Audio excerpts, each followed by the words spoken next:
Let's go back to the phone lines. We'll talk to Derek next in Kansas City, Missouri. Hi, Derek. Hey, Hank. It's good to talk to you, my friend. Nice to talk to you. Yeah, thank you. I just got a quick question for you. I hope I can articulate it well enough.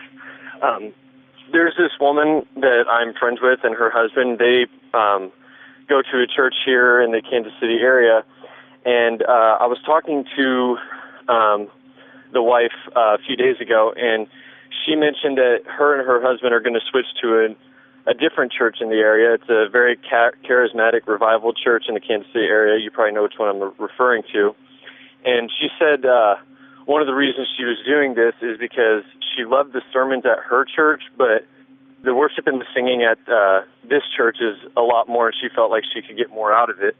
And I just kind of wanted to ask you if you could address that and talk about kind of what is, like, the importance of worshiping and getting a sermon. Like, is one more important than the other, or would you say that her decision was good or bad, or you know what I'm trying to say? Well, I can speak about it in a general sense. I can't speak about it in a specific sense because I don't know everything that went into the decision. But I think what you want to have in a church is prayer, praise, and the proclamation of the word in worship. So you want to make sure that what's going on in all three of those categories in the worship aspect of a church is sound. The reason that's the case is all too often today we buy into ahistoric immediacy and instant novelty.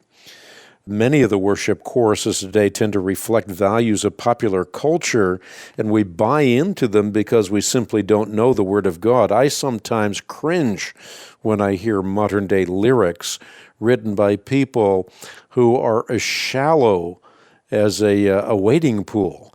And they're writing lyrics that people sing over and over again unquestioningly. So I think what's really great about music in a church is what Paul tells us to do, and that is to sing to one another with psalms and hymns and spiritual songs.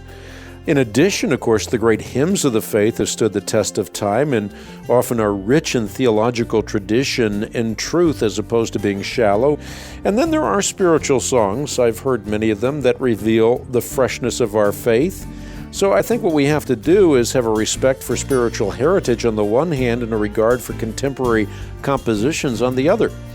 But remember, in worship, prayer, praise, and the proclamation of the word in community has to be done in such a way that the body is truly exhorted, edified, and encouraged.